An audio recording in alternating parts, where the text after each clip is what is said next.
So whether you're a startup entrepreneur who is scraping your savings to get that idea off the ground, or if you're an established entrepreneur who's been bringing in some revenues into their business, but you're just looking to take it to the next level, this video is for you. Today, we are going to talk about capital and how to best position yourself to secure capital as an entrepreneur. Stay tuned.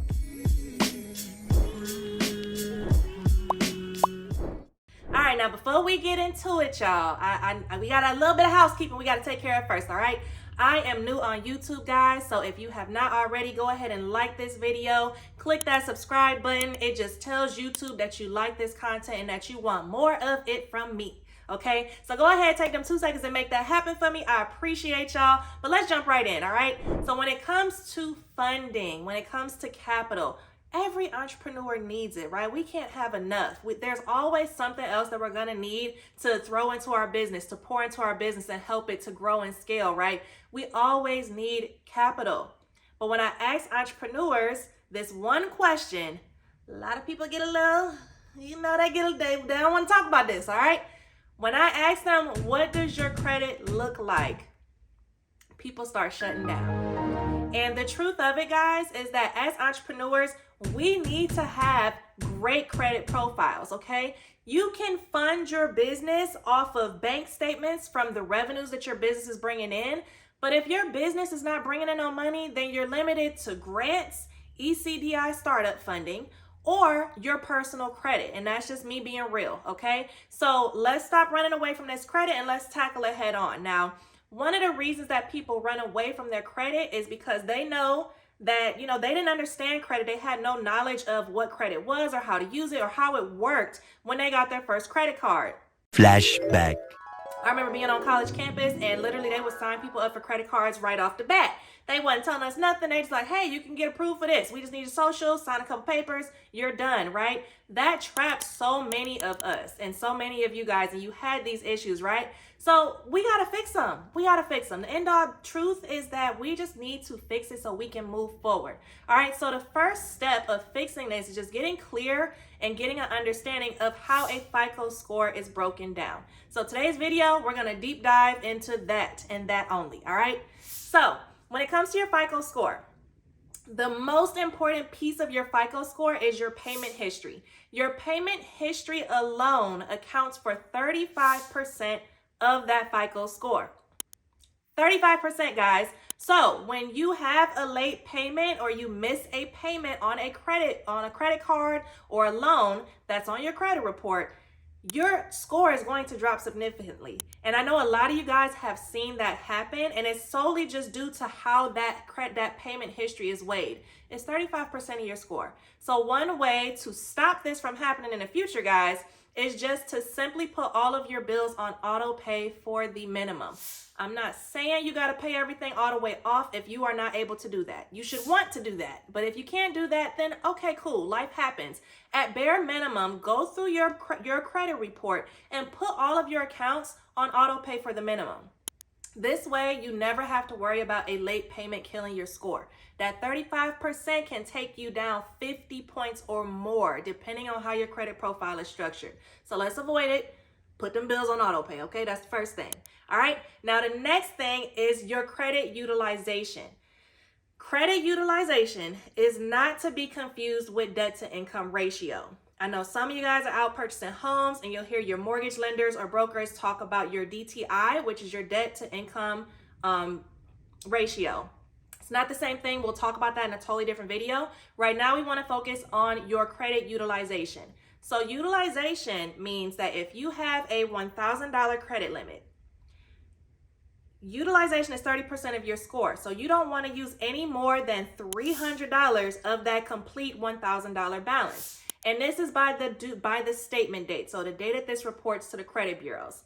If that balance reports and it's anything higher than 30%, then you will see your score decrease. Again, it's just due to the weight that utilization holds on a credit score. But the moment that you pay that balance off or you pay it down, let's say if it's under 10%, utilization goes down, your credit score goes up, okay? It's just how the FICO score works. So those two things alone, guys, payment history and credit utilization account for 65% of your credit score. So those two things are the main two things that I want y'all to pay attention to. Put the bills on auto pay. Don't use more than 30% of any credit card that you have available, okay? Especially by the statement date. Make sure that you pay those things down, and that will help you so that your credit score is in its highest shape. We got that? All right, so the next thing, 15% of your score is calculated based on age. So it's your average credit age, all right? Now, this is something that is going to vary from person to person. Some of you guys are just starting to build credit for the first time. Some of you guys got established accounts that are from way back when. Hopefully they're positive, but if they're negative, the age that's associated with your account is probably giving your score a little bit higher than it would be without it, okay? So student loans always add a ton of age because most of the time those are the oldest accounts on our credit reports. Okay, so age is 15% of your credit score. Of course, age is just going to happen with time, guys. Now, there are ways to manipulate it. So you can add authorized user trade lines, and that just means getting added as an authorized user onto a friend or family member's credit card. We're going to talk about these trade lines in another video because I don't want to get into it right now, but you have to be careful with these trade lines. And I'm going to tell y'all why in that next video, okay? But when you get added to an authorized user trade line, it's going to add the credit age as well as the limit to your profile, okay? So that's a quick way if you need some more age on your profile to get it. Another thing that I like to recommend to my clients is just adding their rent to their credit profiles, okay? There are different softwares and services that will allow you to add your rental history to your credit report. The benefit of this is that let's say you were living at the same residence for 2 to 5 years, right? You can add these services to your report and they will backdate that account that far. So if you've been living somewhere since 2015, they will backdate all the way through 2015 as long as you've been paying that rent on time the full way through. Your landlord checks a little box that says that you have, voila, all of that credit age gets added to your profile. It's super beneficial because that age just makes you look like you're more established, right?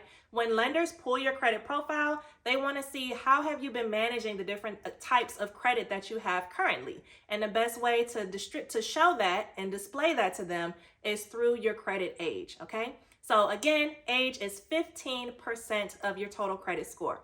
Now, these next two are both just 10% of your score, but they do still matter, all right? So still pay attention. All right, the one that I'm going to talk about first is just your new accounts, okay? So how many new accounts do you have? And really, this just refers to your credit inquiries.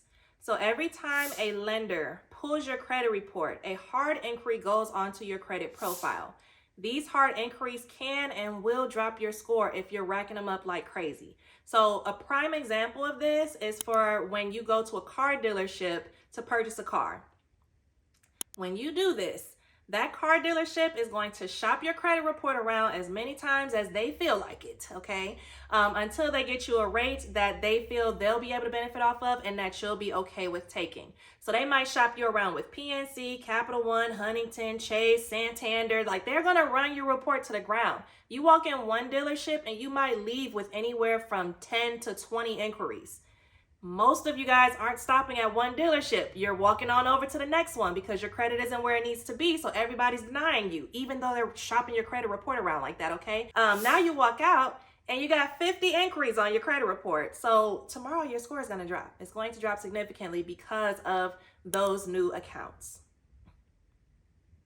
Okay, so overall, you want to make sure that you are being very mindful of the new accounts that you're opening. Be very mindful of who's pulling your credit report for what and when. What I recommend to my clients is that if we're going to get a new car, if we're going for funding, we want to call all of those banks and ask them, what credit bureau do you pull from? Because that way you can plan how many hard inquiries am I going to get on this specific credit profile. And then you know, okay, is my score going to drop? Is it going to stay pretty much the same or what, right? We got to be strategic with this stuff, guys. So make sure that you're doing that. That is your new accounts. And again, that is 10% of your total credit score. All right, guys, and here we are at the final. So the final piece to your FICO score is your credit mix. Okay, your credit mix is 10%, as I mentioned before, but all this is just the different types of accounts that you have reporting on your credit profile. So If you have student loans, of course, that's installment, that's loans, okay? If you have credit cards, those are revolving because you have that credit card, but as soon as you pay off whatever balance, you got the full thing to use again, okay? So those are your revolving accounts. So a mix of those revolving accounts and installment accounts is going to be beneficial for your credit score. All right, again, this is just 10%, and this is another thing that just happens over time. So you don't need 50 credit cards. You don't need 10 credit cards. You can have the same 2 and just build up the age on them if you'd like, okay? You can add your rents to your report because that's going to add age and it's going to give you a different credit mix, all right? If you have an auto loan, that can do the same thing. So just be mindful of the different types of credit that you have on your report, all right? So again, those are the main things that go into your credit profile, and it's super important to understand that breakdown. If you need to rewatch this video, go back and rewatch it, guys, because understanding your credit profile and how it's structured is going to play a huge role into actually crafting your credit profile and then leveraging it to go for funding. All right, so I hope this video was helpful. If you guys have any more questions, feel free to drop a comment below. Let me know and I will answer them in my next videos, and I will talk to you soon. See you in the next one. Bye.